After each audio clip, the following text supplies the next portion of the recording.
Hello tankers and tankettes, and welcome to my second attempt at recording something live this evening. I actually did like a 15-minute recording already, and for some reason Bandicam totally screwed it up. I don't know what it was, I don't know what it did to the file, but it was not only garbled enough that it crashed Sony Vegas every time I tried to import it, but I couldn't even play it in a regular video player, and I tried both VLC and Movie Player Classic, and both of them went, no, can't do that. So yeah, well played Bandicam, well played. There were actually some good matches in there as well. I did some low tier games for a change, but I don't think I could recreate those. There's no guarantee I would have as good games in the low tiers that I was playing. In fact, I got two Ace Mastery equivalents apparently, but that's not too difficult in Tier 3. So I decided I'm going to do something different for attempt number 2. I'm going to play my Fury. And this was actually donated by somebody. I can't remember. But it was the day or the day after it came out, and somebody actually donated one to me. And then Ray Lynn tried to donate one to me. And in a fit of, because he's doing the prizes for my contest, I said, no, I already have one. It's all right. So I declined, which meant it went onto his EU account, which he never plays. So he now has a bunch of gold and a Fury on his EU account, and I should have just accepted, really, because now it's just, sitting there, not really of much use to Ray Lynn or anybody. But anyway, there you go. I was too nice for my own good there, apparently. But anyway, the Fury. So let's actually jump into battle and see what happens. And fingers crossed that Bandicam won't screw up this recording as well. There's one particular setting I changed in Bandicam recently that might be the culprit. I changed it from being an AVI container to an MP4 container for the actual Bandicam, the raw output. And I've changed it back to AVI. That may have been the problem, but I honestly have no idea. I can't really think why it might have been a problem, but I don't know. Video codecs, it's all very mysterious to me. So this is actually the new map, Stalingrad. I've only played this like twice, and I am very, very bottom tier. Yes, this thing basically gets regular tier 6 matchmaking, so this is entirely possible. You will, see battles like this on a very regular basis. It's a good looking tank though. I haven't actually seen Fury. I would like to, but it did not show here at all.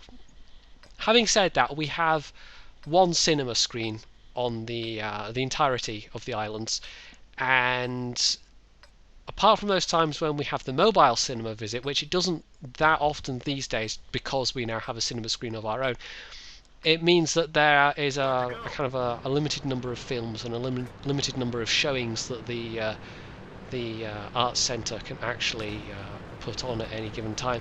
So some films I never get to see, unfortunately, and Fury is one of them. So I'll just have to wait till it's out on DVD or whatever. I've heard generally positive things about it. Jingles even praised the performance of Shia LaBeouf, so I don't know, that says something, I guess.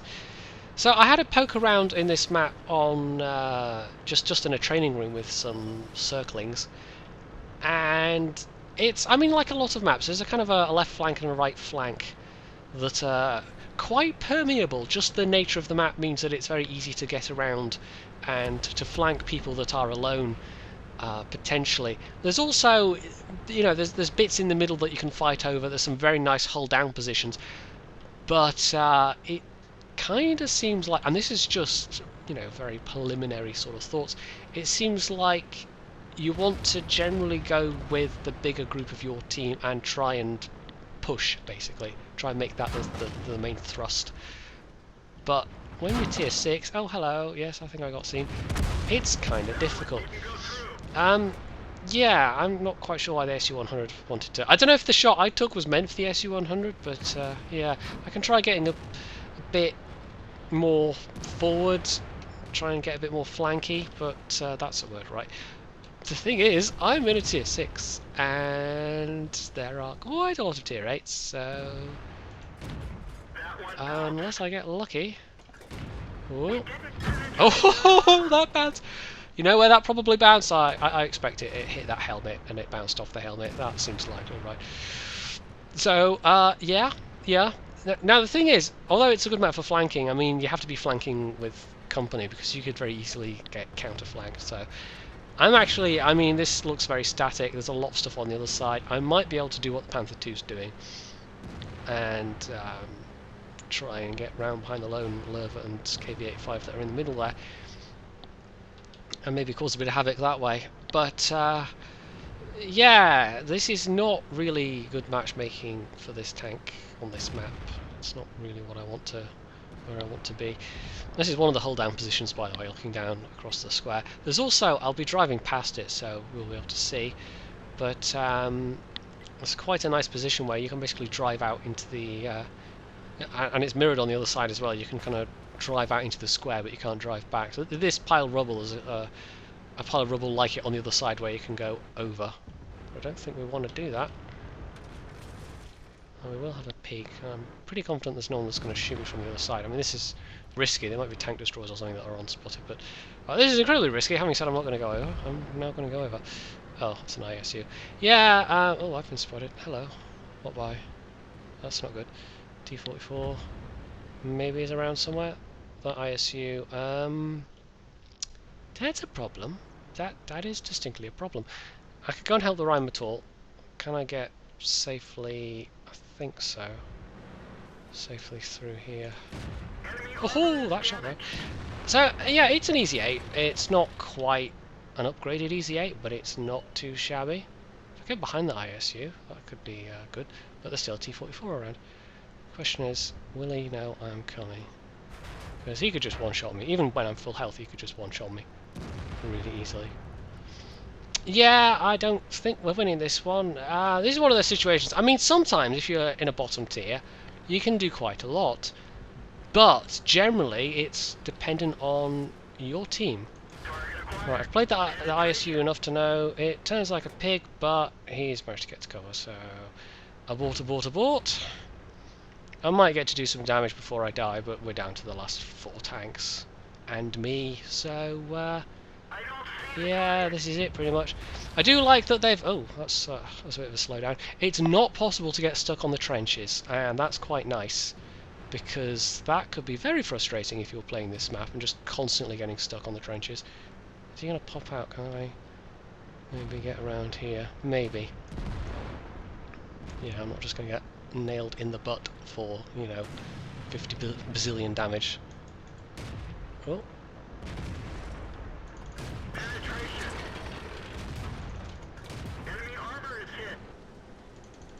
No, don't shoot at me. You don't want to shoot at me. I'm small and unimportant. I'm not famous on the internet or anything. No, don't want to shoot at me. Oh, ISU. Uh-oh. And, you know, Tiger P and the whole rest of the enemy team. Uh-oh. Yeah, that's not good, especially. Right, try going back the way I came. It is possible. I mean, this is a big enough map that if enough people from either side get through to the cap areas, you can cap potentially before somebody could get back to... Oh, okay, never mind. Decap, but... Oh, it's a Fury versus a Tiger, you guys! I'm recreating the film! Might even kill him. There we go. Oh my god, I'm Brad Pitt! Oh my god! I mean, I haven't seen the film, but I'm just going to assume that Brad Pitt wins. Although, you know, Brad Pitt is the kind of guy who'd take a role that where he might not necessarily be, like, all super heroic and winning the day. Yeah, I think I might be dead, by the way. We will play another battle. I mean, this was absolutely terrible matchmaking, but at this time of night, in a tier 6, it's extremely risky, really. So, yeah, we did kill half the enemy team. That's not too bad.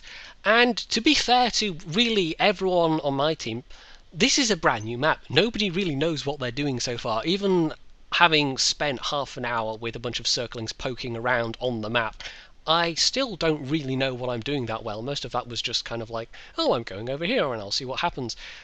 Second place on team, though, for a bottom tier, you know, that's not too bad. I was comfortably in the top half of the team in terms of damage done, which, again, as a bottom tier, is not too bad. Yeah, that enemy ISU had a good day. 6 shots fired, 6 hits, 6 pens, 3.6k damage. But, yeah, that's that gun, though. That gun is a bit silly, as I may have mentioned once or twice in the recent Ace Tanker replay I put up. Yes. Now, this is much more like it. This is top tier. This is, well, Swamp. So, yes, Swamp has started to get a bit... people have figured out Swamp. largely. You still get people pushing across, but it's gotten a bit codified at this point. People have figured out that if you go across, generally that doesn't tend to go well. So people tend to, they take the early defensive positions, and then it can get very, very campy. And there are just a couple of positions, especially on the southern spawn in H5, you can basically hole up with some tanks there, and you can actually come down from, you can look like you're losing and then end up winning. And I think this is one of those maps that, Wargaming are talking about maybe cutting down some of the maps. I think this is one that if it was taken from the game, no one would particularly miss it. I don't think there's a particularly good way to balance this. I could try going across, but having said, no one goes across and lives. Is it even worth... Oh god, I don't know. Just because normally I would go to, where everyone else is going to, and we'd sit there and that would be that. But that's not very interesting, is it, to be honest? I mean, I've gone to the point where I almost want to deliberately do things I know are incredibly risky and probably a bit stupid, just because doing something else is boring? Or just doing the regular thing is boring? Uh-oh. That'll be a Cromwell. I should probably not sit with my side to him. Now, of course, Cromwell not known for its armour, but I don't exactly have great armour either, so... relying more on the fact I've got a good crew on this. And you do get, I mean, it is EA, you get the top gun. It's a nice, good medium tank gun for a tier 6 machine. In fact, you get it as a tier 5 gun with the T1 HT, and it's a very good gun on the T1 HT. It seems to be less popular. I mean, the T1 and the M6 aren't that popular anyway, but the T1 in particular seems less popular. I can never quite figure out why. Because it gets a very, very nice rate of fire. Now, if the KV-85 backs off and gets to cover, I'll try pinging him. He may just ignore me, of course. I may need to run away entirely. But, yeah, is our Churchill? Oh, just, yeah, no, okay, he's not going to be any use. There's an M4 behind me, though. Right, oh, that Cromwell, I might be able to shoot him, maybe. No, I was a bit too hesitant there. I better back off, I'm probably going to get shot from the other position. Yep, there we go. So, it's like the Easy 8, you just have to, snappy reflexes help a lot. Knowledge of the maps helps a lot. I might actually... Oh, hello, Churchill's woken up. I might actually try making a getaway here. I don't know if I can, though, with a Cromwell up in that position. But if we can kill Mr. Cromwell... Our info's not reacting at all.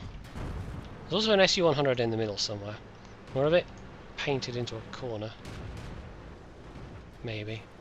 On the other hand, I'm not just doing what I'd normally be doing, which is sort of being very campy on the other corner, which is not terribly interesting, to be honest. So I'm just trying for something a bit different this time around. Whoa, hello, that'll be the SU-100. Yeah, he's definitely in the middle there, then. Okay, that Cromwell is going to try not to drown himself, and that'll be interesting. Well, I'm pretty much dead in this position. Our team's not doing too much better. Even the team that went south, the ones that went south, I don't know. I can say I'm not playing at my best here, because I mentioned it in the... Oh, hello. I mentioned it in the other video that I kind of took a break from tanks over the weekend and just took a break from, people from going outside the house. But sometimes I just need a couple of days of I don't even know what to call it, but a couple of days when I just don't have to worry about anything and stress about anything. Actually, it might be in part to do with the fact that I suddenly got a lot of subscribers very quickly, and I was like, oh, hello, okay. Hello, new people. And hello, new people, by the way. It's just like, this is suddenly getting real. I'm approaching 20,000 subs, and it's been, what, a year and a half? And not quite even a year and a half, yeah. I mean, it's what, June of last year I started.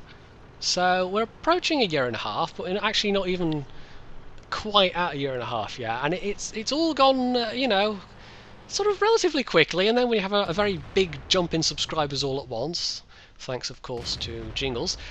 It got just that tiny bit more real.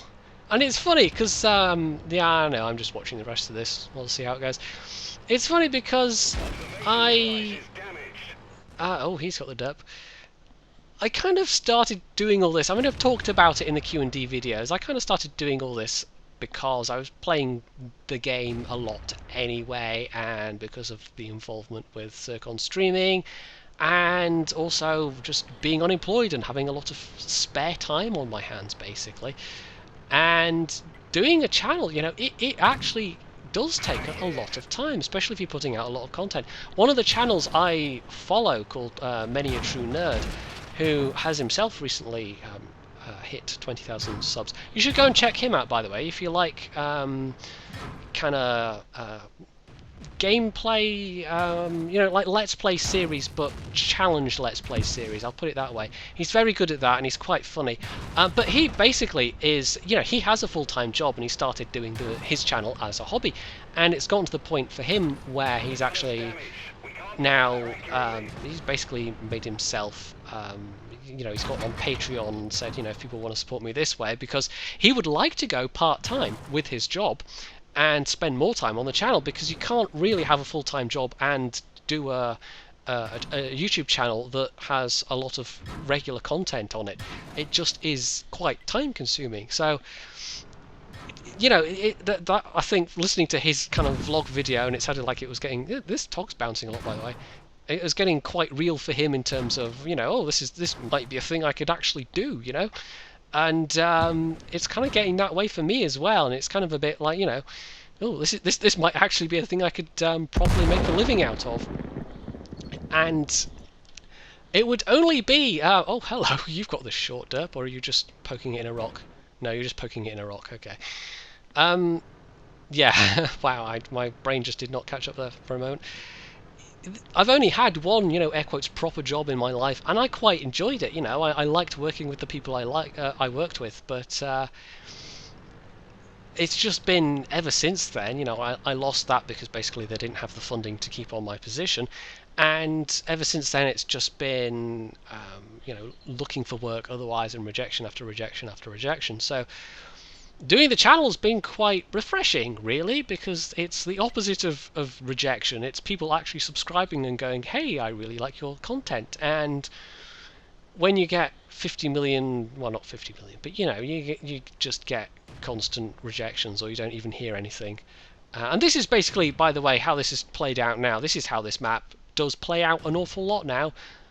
We've got 3 of them versus 3 of us, and it may even go to a draw. And if it does, I'll just skip ahead and fast forward it or something. But in the meantime, I will keep talking about what I'm talking about. So this actually, you know, I don't have that much experience of being in work. I kind of like that. I like people telling me what to do in terms of, you know, here are your responsibilities, and here's what you're going to be doing today, and here's this task that's important at this given time. And when you're doing a YouTube channel, that is all out the window. It's all up to you.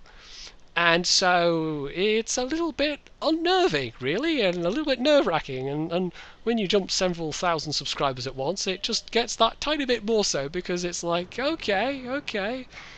It's, you know, people actually, you know, liking what I'm doing, and expecting me to do more of what I'm doing, and yeah, it's a bit of an interesting position for me to be in, to be honest. And of course, if you have been watching any time, and you'll know about the Asperger's, and if not, hi, I have Asperger's.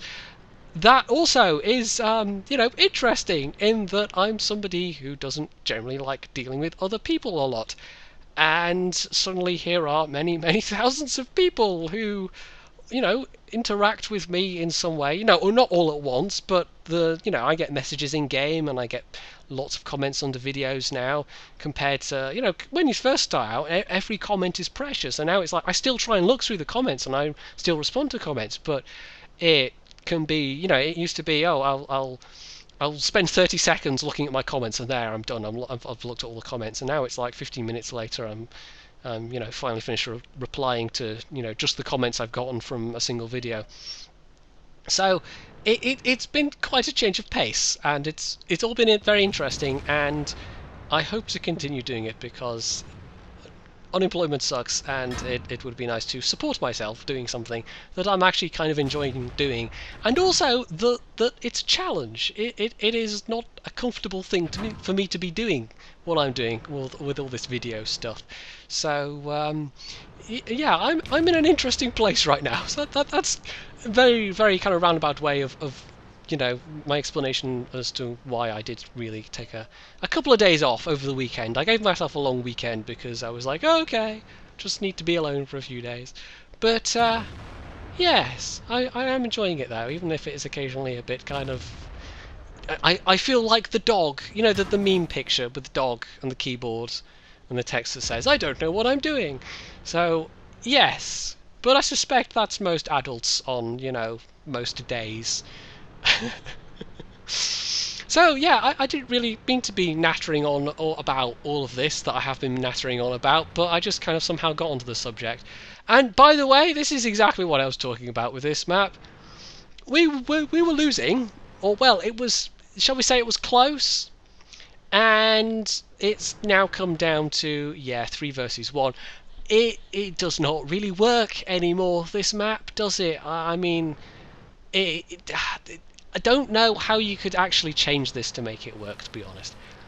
You'd have to do something incredibly drastic to it. I mean, to be fair, that's basically what they managed to do with Muravanka. I mean, they changed that an awful lot, and it plays in a very different way. It superficially looks the same in some places, but it's quite a different map these days. But this one, I honestly don't know anybody that would be sad to see it go. I mean, it went away, and then they rejigged it, and they brought it back, and I think they've actually rejigged it at least once more since that point, and it still kind of doesn't work. I mean, it did for a while, but it was on the basis of people doing stupid things, and people starting to learn to be a bit less stupid and to get themselves killed early. And I honestly didn't play very well, did I? I mean, I was pretty bad, all things considered. But even in that scenario, our team was still able to win. Was it a deserved win? I don't know. I think it's more just the map isn't very good, and going from the position the enemy team was in and trying to then assault, break up the last couple of defenders who can entrench themselves really well. It just, I think that map needs to go. So there you go. This turned out to be a very talky video, really. Less gameplay and more me just wittering on about stuff and things. But I don't know. Sometimes that happens, I guess. It's almost one of the perils of doing this that it almost becomes talking almost becomes a habit. Like you just start your mouth going and things come out, and well, it's plenty of fodder for Caption Guy, at least, I suppose. He's never going to have a shortage of work for as long as I'm, retain the faculties of speech, I suppose. Although he might dispute the fact that I have faculties of speech to begin with, but, he's a jerk like that. So there you go. So, again, fingers crossed that Bandicam hasn't screwed this up, and if it hasn't, and if you are seeing this, you can hit the like button, you can leave any comments below, you can subscribe to my channel, and, as always, stay tuned for more.